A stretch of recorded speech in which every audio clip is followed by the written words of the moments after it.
Hello दोस्तों, मैं साक्षी आपको साक्षी मैथ पर स्वागत करती हूँ। पिछले क्लास में मैंने क्लास 10 का जो आपके एक्सरसाइज 13 शुरू किए थे भाई, है था क्या? तो था आपका पृष्ठीय क्षेत्रफल और आयतन। हाँ, तो पृष्ठीय क्षेत्रफल जो कि आपकी एक्सरसाइज 13.1 में दिए हुए थे क्वेश्चन, उसको हल किया।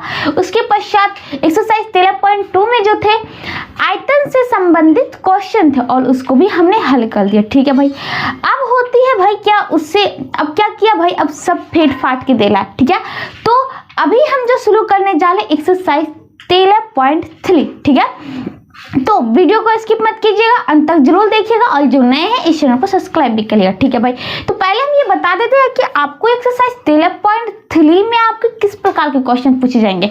तो क्वेश्चन भाई ये रहेगा क्या, जैसे कि मान लीजिए कोई ठोस आकृति है। भाई ठोस आकृति की बोल रहे हैं हम, ये नहीं कि खोखला की बात कर ले, हम ठोस आकृति की ही बात कर ले। ठीक है, अब ठोस आकृति है, ठीक है, अब उससे क्या कर दिया, उसको पिघला के, मतलब टेम्परेचर तापमान बहुत हाई दे के उसके बाद उसे पिघला के, फिर उसे जैसे कि कोई चीज होता है ना, हम पिघला के उसके बाद किसी चीज का निर्माण कर लेते हैं। जैसे कि हम बच्चे में तो खेलते ही है, मिट्टी उसमें पानी देते हैं, फिर वो जब लुचपुच हो जाता है तो फिर हम उससे गुड्डा गुड़िया बना के उसका आकार दे देते हैं। भाई तो हमने यहाँ पे क्या किया, जितना मिट्टी लिया उसका अब गुड़िया गुड़िया बना दिया। मतलब जो गुड़िया जो हमने बनाया उसमें जो मिट्टी का आयतन है वही तो हमने जो पहले मिट्टी लिया था उसके बराबर हुआ। तो इसी प्रकार के क्वेश्चन यहाँ पे भी, यहाँ पे भाई क्या होगा, तो गोला होगा, बेलन होगा।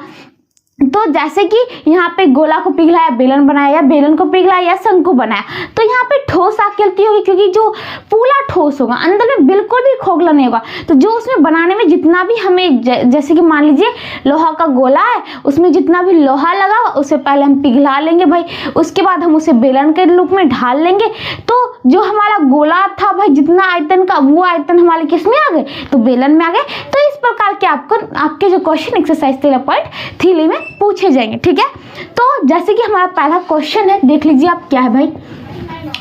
त्रिज्या 4.2 सेंटीमीटर वाले धातु के एक गोले को पिघलाकर त्रिज्या 6 सेंटीमीटर वाले एक बेलन के रूप में ढाला जाता है। जैसे कि देखिए आपको क्वेश्चन क्या है, एक त्रिज्या 4.2 सेंटीमीटर वाले धातु के एक गोला है। ठीक है भाई, जैसे कि पिक्चर बना देता हूं मैं, ये मान लीजिए आपके सॉलिड, वो भी किसका है, धातु का है भाई। धातु जैसे कि लोहा भी हो सकता है, जो भी हो। ठीक है, तो इसका जो है एक गोला है, इसका त्रिज्या आपको दे रखा है 4.2 सेंटीमीटर। इसे पिघला दे, जैसे कि अभी हमने बोला ना धातु का बना है, उस जो भी चीज का बना होगा। ठीक है भाई, उसे पिघलाया, हाँ भाई पिघला दिया। उसके पश्चात क्या हुआ, 6 सेंटीमीटर त्रिज्या वाले बेलन के रूप में ढाल दिया गया। मतलब इसे पिघला दिया, फिर जाके इसको क्या कर दिया, इस बेलन के रूप में ढाल दिया गया और इसकी त्रिज्या भी दे रखी है 6 सेंटीमीटर। ठीक है भाई, अब बात क्या है, तो बेलन की ऊंचाई याद कीजिए। तो भाई हमने क्या भी जस्ट बोला, क्या बोला था भाई, जो मतलब कि जो हमारा पहले से गोला था, उस गोले में जितना सामग्री आया बनाने में, जितना सामग्री लगा, जितना सामान लगा, वही सामान को तो हमने अभी तोल ताल के गला बुला के अब उसे बेलन का रूप में दे दिया। तो इसमें सामग्री लगा, मतलब कि हमारा कहने का क्या मतलब है, आयतन। आयतन में जितना आता है वही तो हमारा पदार्थ लगता है भाई। तो ये आयतन बराबर ये आयतन में आ गया है, तो इसका आयतन इक्वल टू इसका आयतन। ठीक है भाई, तो यहाँ पे देखिए, तो पूछता है बेलन की ऊंचाई ज्ञात कर ले। तो पहली बात हम बात कर लेते हैं, ये जो गोला को पिघलाया, तो गोला का आयतन क्या होता है, गोला का आयतन इक्वल टू हो जाएगा बेलन का आयतन, जो बेलन का लूप डाला, बेलन का आयतन। ठीक है भाई, अब यहाँ पे देखिए गोला का आयतन क्या होता है भाई, तो आप कहेंगे 4/3 पाई आल क्यूब होता है। ठीक है, इक्वल टू बेलन का आयतन क्या होता है भाई, यहाँ पे आल1 लिख देते क्योंकि आल तो बराबर नहीं है भाई। तो बेलन का आयतन होता है पाई आल स्क्वायर, यहाँ पे 2 लिख देते इंटू एच। ठीक है भाई, आल1 आल2 मान मतलब कि नाम रखे। ठीक है, ये मत समझिएगा कि आल पर आल1 है, आल पर आल2, ये गलत है। ठीक है, अब देखिए यहाँ पे पाई पाई तो दोनों में गया, और हम सबसे पहली बात आपके चैप्टर के सबसे ऊपर में बड़े अक्षर में लिखा हुआ होगा, देखेंगे आप किताब में, तो लिखा होगा कि जब तक नहीं कहा जाए तब तक आप पाई का मान 22/7 ही लेके चलिएगा। ठीक है, पाई का वैल्यू 22/7। और एक बात, पाई जो है एक अपरिमेय संख्या है और वो भी मतलब कि इसका मतलब कि इसे हम p/q के रूप में नहीं लिख सकते, लेकिन हमें ये बार बार उपयोग में आता है भाई, इसलिए हमने पाई का मान 22/7 लेके चला है। ठीक है, लेकिन इतना मान होता नहीं है, बहुत ही मान होता है, लेकिन हम जो मैथ में बहुत सारे मतलब कि बहुत से इसका काम होता है भाई, उतना कहाँ से हम लिख पाएंगे, कैलकुलेशन करना बहुत ही हार्ड हो जाएगा। इसलिए हम जो होते हैं पाई का वैल्यू 22/7 लेके चलते हैं या 3.14। लेकिन अभी आपको यहाँ पे 3.14 नहीं लेके चलना है, लेके क्या चलना है, पाई का वैल्यू 22/7। ठीक है भाई, तो यहाँ पे तो पहली बात देखिए, बराबर में पाई इधर भी था, पाई इधर भी था, तो मैंने काट दिया क्योंकि पाई का मान तो बराबर ही होता है, आप जानते हैं। और क्या भी लाए 22/7 लेके चलो। ठीक है भाई, अब चलिए हम मान पुट करते हैं। जैसे कि देखिए 4/3 R1 जो कि हमारा किसमें है, गोला का आयतन में, तो गोला का आर कितना है 4.2 सेंटीमीटर, तो 4.2 सेंटीमीटर गुने 4.2 सेंटीमीटर गुने 4.2 सेंटीमीटर इक्वल टू क्या हो जाएगा भाई R2 जो हमारा किसमें आ रहा है, बेलन का आयतन, तो R2 मतलब 6 सेंटीमीटर, इसका होल स्क्वायर है तो 6 सेंटीमीटर गुने h जो कि हमसे पूछ रहा है भाई कितना हाइट तक बना सकेगा। ठीक है भाई, तो अब यहाँ पे देखिए जैसे कि हम 6 से काटे, पहले बात तो दशमलव को उड़ा देते, बटा में 10 कर देते, जिससे हमें काटने में सहूलियत होगी। ठीक है भाई, अब देखिए 6 से 6 सत्ते 42, फिर 6 से 6 सत्ते 42। ठीक है भाई, अब देखिए क्या बात, यहाँ से 3 से काट सकते, 3 से 4 42। ठीक है भाई, तो अब क्या बचा, 14 गुने 4 गुने 7 गुने 7, तो लिख देते एक बार 7 से 14 गुने 4 गुना 14 गुने 7 गुने 7। और यहाँ पे देखिए भाई हम कह सकते हैं ये सेंटीमीटर, 1 सेंटीमीटर तो 1 सेंटीमीटर लिखाया, दूसरा सेंटीमीटर ये दूसरा सेंटीमीटर लिखाया, तो बचा क्या है, केवल सेंटीमीटर। और बट्टा में देखिए तो 10 गुने 10 गुने 10 मतलब कि 1000 इक्वल टू यहाँ पे क्या बचा, h बच गया। तो इसी को आप जब हल कर लेंगे वो हमारा आंसर निकलेगा। तो चलिए हम हल कर लेते हैं। देखिए 7 सत्ते 49 गुना 14 चौक 56 बटा 1000, ठीक है, इतना सेंटीमीटर। अब इसको हल कर लेते हैं भाई, 49 गुने 56 करना है, 49 गुने 56। अब देखिए हम आपको एक ट्रिक भी बताते हैं गुना करने का, क्या भाई 2 अंक का रहेगा तो कैसे गुना करेंगे। तो पहली बात देखिए आप इसको गुना करिए, 9 6 1 4, बाकी बचा 5, 5 को रहने दीजिए। अब इसको क्रॉस मल्टीपल के लिए 6 चौक 24, 9 5 45, इस दोनों को जोड़ दीजिए और साथ साथ जो बाकी था उसको भी जोड़ दीजिए, तो 45 5 हो जाएगा 50, 50 20 70 4 74, इसको जोड़ेंगे आपको आएगा 74। 74 का पीछे मतलब कि जो हम ऐसे देखें तो लाइट वाले जो अंक है उसको लिख दीजिए 4, बचा लेफ्ट वाले अंक को आप बाकी में लिखिए। उसके बाद जो आगे वाले 2 अक्षर है उसको गुना करिए, 5 चौक 20 और जो बाकी था उसको जोड़ दीजिए, तो 20 7 27। जब आप इसको गुना करेंगे तो आप पाएंगे 2744। ठीक है, तो हमने इसे किया 2744 सेंटीमीटर बटा 1000। ठीक है भाई, अब ये हमारा क्या चल रहा है भाई, h चल रहा है। ठीक है, तो h इक्वल टू हमारा क्या निकल जाएगा, तो जैसे कि देख लीजिए 3 अंक के बाद पॉइंट लग देते क्योंकि बटा में जो है 1 पर 3 जीरो। अब मैंने बताया हुआ है कि दशमलव में कैसे बदलना है फ्रैक्शन को, तो कैसे बदलना है भाई, कुछ नहीं करना है, जो आपके अंश है उसमें जितने भी बटा में 1 पर जीरो है उतने अंक के बाद मतलब लाइट से गिनना, लेफ्ट की ओर आना, उसके बाद अंक बैठा दो। जैसे कि हम यहाँ से गिनते 1 2 3, तो यहाँ पे हम 2.744 सेंटीमीटर हाइट, तो जब इस बेलन को ये गोला था इसको पिघलाएगा तो हमारा 6 सेंटीमीटर त्रिज्या वाले 2.744 सेंटीमीटर ऊंचाई वाला एक बेलन बनके तैयार हो जाएगा। ठीक है, तो आपका क्वेश्चन नंबर 1 समाप्त होता है। अब चलिए अगले क्वेश्चन की ओर। अब देखिए जो आपका अगला क्वेश्चन है, क्वेश्चन नंबर 2 क्या है भाई, तो देखिए पहले बात तो मैं कहती हूँ क्वेश्चन को पढ़िएगा, समझिएगा, फिर खुद से बनाने का कोशिश भी करिएगा, तब वीडियो को देखिए। ठीक है, तब ज्यादा समझ में आएगी। तो देखिए क्या है आपका क्वेश्चन, क्रमशः 6 सेंटीमीटर 8 सेंटीमीटर और 10 सेंटीमीटर त्रिज्या वाले धातु के 3 ठोस गोले को पिघलाकर एक बड़ा ठोस गोला बनाया जाता है। आपका क्वेश्चन कह रहा है क्या, अब 3 गोला लिया भाई, जैसे कि उसकी त्रिज्या क्रमशः ये हो गया 6 सेंटीमीटर वाले, इसकी आल है 6 सेंटीमीटर, फिर दूसरा इससे बला लिया जिसका आल है 8 सेंटीमीटर, तीसरा लिया जो कि इस दोनों से बला है, इसकी जो आल है 10 सेंटीमीटर। ठीक है, ये गोला है, ये आप समझ लीजिएगा बात। ठीक, इस तीनों का पिघला दिया। यहाँ पे बात क्या लिए कि धातु का गोला है। ठीक है, धातु तो पढ़ते ही होंगे आप लोग साइंस में। तो धातु जैसे कि मान लीजिए आयरन हो गया, जिसका भी हो, ये उस चीज का गोला है। ठीक है, लोहा हो जो हो, तो इसे पिघलाकर, इस तीनों को पिघलाकर एक बड़ा सा गोला बना लिया। मान लीजिए कि इतने बड़ा सा गोला बना दिया। ठीक है, अब इस गोला बड़ा बहुत ज्यादा बड़ा हो गया भाई, थोड़ा सा छोटा कर देते हैं।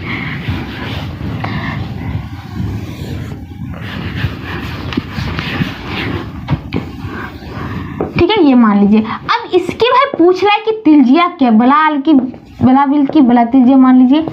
इसकी तिल्जिया क्या, आपकी तो क्वेश्चन यही है भाई, तो कोई बात नहीं। अब यहाँ पे ये बताइए भाई, तीनों का इसका आयतन प्लस में इसका आयतन प्लस में इसका आयतन इक्वल टू, तो जाके इस तीनों के जो गला के जो हमें जो धातु मिली होगी, उस धातु से तो जाके हम इतना वाला गोला का निर्माण कर पाए। तो हमें इसमें क्या करना पड़ेगा भाई, तो तीनों का जो आयतन होगा उसे मिक्स करना पड़ेगा। अब मिक्स करके पहले इसे गलाए, फिर इसको गलाए, फिर इसको गलाए, तीनों को गिला के फिर तीनों का जो आयतन होगा, जो भी पदार्थ का बना होगा, उसको मिक्स कर देंगे। उसके बाद भाई एक बड़ा सा गोला का रचना कर देंगे, मतलब कि बना देंगे। ठीक है भाई, तो हमने क्या किया भाई, तीनों का लिया, इसका आयतन प्लस इसका आयतन प्लस इसका आयतन इक्वल टू इसका आयतन। तो यहाँ पे भाई हम लिखेंगे कैसे, तो देखिए यहाँ पे क्या था, इस गोले की त्रिज्या, मतलब जो बड़ा सा गोला बनाया गया उसका त्रिज्या निकाले। तो कोई बात नहीं, पहली बात तो हम लिखते हैं जो 6 सेंटीमीटर त्रिज्या वाले हैं उस गोले का आयतन, तो हम लिख देते हैं 6 सेंटीमीटर त्रिज्या वाले गोले का आयतन। तो यहाँ पे क्या हो जाएगा भाई, तो आप कहेंगे 4/3, गोला का आयतन होता है 4/3 पाई आल क्यूब। आल यहाँ पे कितना है 6 सेंटीमीटर, तो 6 सेंटीमीटर का होल क्यूब। ठीक है भाई, यहाँ तक रहने देते हैं। दूसरा 8 सेंटीमीटर त्रिज्या वाले गोले का आयतन, यहाँ पे मैंने नीचे वाले में डैश डैश दिया, इसका मतलब होता है क्या, जो ऊपर वाले अक्षर है वो सीधा नीचे उतर जाएंगे। ठीक है, तो इसका आयतन इक्वल टू 4/3, गोला तो जान लेना 4/3 पाई आल क्यूब। यहाँ पे आल कितना भाई 8 सेंटीमीटर, तो इसका होल क्यूब। ठीक है भाई, तीसरा जो है 10 सेंटीमीटर त्रिज्या वाले गोले का आयतन equal to 4/3 pi r cube, मतलब कि 10 सेंटीमीटर का होल क्यूब। ठीक है भाई, अब बात हो रही है जो बड़ा सा गोला बनाया गया, ठोस गोला, तो उसका आयतन निकालना है भाई। तो उसका आयतन इक्वल टू इस तीनों का आयतन। तो गलाने के बाद या पिघलाने के बाद, गलाने के तीनों गेंद के बाद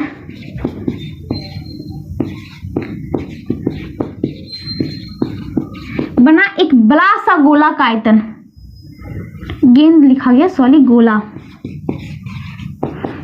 गलाने के तीनों गोले के बाद तीन जो गोला था उसको गला दिया। मैंने यहाँ पे ये क्या कर लिया, हम सेंटेंस बाय सेंटेंस मतलब की परिभाषा लिखते जा रहे, क्योंकि भाई आपको एग्जाम में दिया तो आप सीधा तो कैलकुलेशन करके तो लिख तो नहीं देंगे भाई, नंबर काट लेगा। इसलिए आप यहाँ पे कुछ परिभाषा लिखना तो जरूरी होता है भाई। तो लिखिएगा क्या, तीनों गोले के गलाने के बाद, तीनों गोले को गलाने के बाद बना एक बड़ा सा गोला, बना एक बड़ा सा गोला। अब बड़ा सा गोला का आयतन इक्वल टू क्या होगा, मतलब जो ठोस गोला बनाया, बड़े वाले गोले का आयतन इक्वल टू क्या हो जाए, इस तीनों का आयतन। तो क्या क्या, अब देखिए तीनों का प्लस में करेंगे, ये बात तो समझ रहे भाई। अब तीनों में क्या दिख रहा, 4/3 पाई, तीनों में कॉमन है तो मैं फर्स्ट काम करती हूँ 4/3 पाई को कॉमन ले लेती हूँ। ठीक है, अब ब्रैकेट से हम काम को शुरू करते हैं। तो जोड़ना का काम है, ठीक है, 6 सेंटीमीटर का होल क्यूब, 6 का क्यूब होता है 216 सेंटीमीटर क्यूब, प्लस फिर 8 सेंटीमीटर का होल क्यूब, तो 8 का क्यूब होता है 512 सेंटीमीटर क्यूब, प्लस 10 सेंटीमीटर का होल क्यूब, तो 10 का तो जानते ही होंगे भाई 1000 सेंटीमीटर क्यूब। अब इसको आप जोड़ेंगे तो भाई कितना आएगा, तो देख लेते हैं। तो अब यहाँ पे देखिए एक बात भाई, इधर से भी काम करना पड़ेगा। बड़े गोले का आयतन, अब गोला हो जो भी हो, हम यहाँ पे बड़ा त्रिज्या मान के चलते हैं आर, मतलब कि सबसे बड़ा आर त्रिज्या वाले गोले का आयतन भी लिख सकते हैं। तो यहाँ पे हम लिख सकते हैं 4/3 पाई, बड़का आर से हम इसे सूचित कर देते हैं, ठीक है भाई। इक्वल टू हमारा ये हो गया 4/3 पाई, और इसे जोड़ेंगे तो भाई कितना आएगा, तो देख लीजिए 6 2 8, 1 1 2, 5 2 7, और ये हो गया 1 1, इतना सेंटीमीटर क्यूब। तो आप देखिए 4/3 गया, पाई गया, तो बचा क्या हमारा आर क्यूब। तो हम यहाँ पे अब इसे सॉल्व कर देते हैं। अब ये पिक्चर तो समझ में आ गई होगी भाई आप लोगों को। तो हमारा जो आर क्यूब निकला, ये इक्वल टू निकला 1728 सेंटीमीटर क्यूब।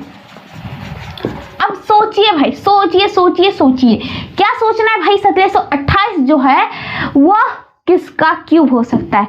तो सोचिए, मैं तो कहता हूँ भाई 1 से कम 10 तो 12 15 तक आप क्यूब और स्क्वायर तो 30 तक याद करके रखा करिए, या तो 20 तक, ठीक है भाई।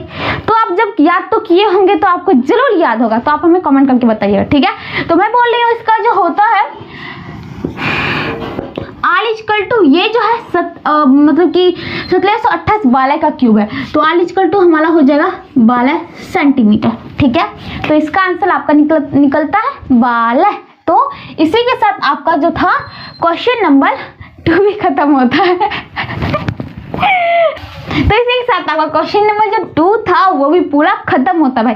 कुछ नहीं है भाई, क्वेश्चन को समझो, और हाँ ये गलाने वाले जितने भी क्वेश्चन आए आप चटाक से से आयतन को करो, मतलब कि आयतन को बराबर करो। हाँ आपके ये भी क्वेश्चन हो सकते भाई, क्या आपसे ये पूछ लेते ना गला के गोला बनाएगा, तो आपसे ये ना पूछे क्या अब गोला का वक्र पृष्ठीय क्षेत्रफल ज्ञात करो। तो यहाँ पे एक बात ध्यान दीजिएगा, क्या करना है भाई, पहले गोला जो बनाया था बड़ा सा, उसका आयतन इक्वल टू इस तीनों का आयतन तो करना ही पड़ेगा गोला का।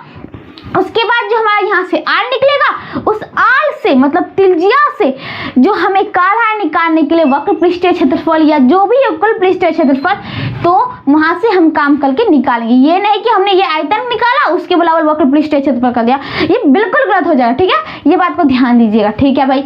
तो आपका क्वेश्चन नंबर 2 खत्म होता है, और आज मैं इस क्लास को भी यही समाप्त करती हूँ। लेकिन आपका जो है अभी चैप्टर खत्म नहीं हुआ, तो अगले क्लास में आगे क्वेश्चन बताऊंगी, तब तक जुड़े रहिएगा। अगर वीडियो पसंद आए तो लाइक जरूर करना। तब तक के लिए थैंक यू।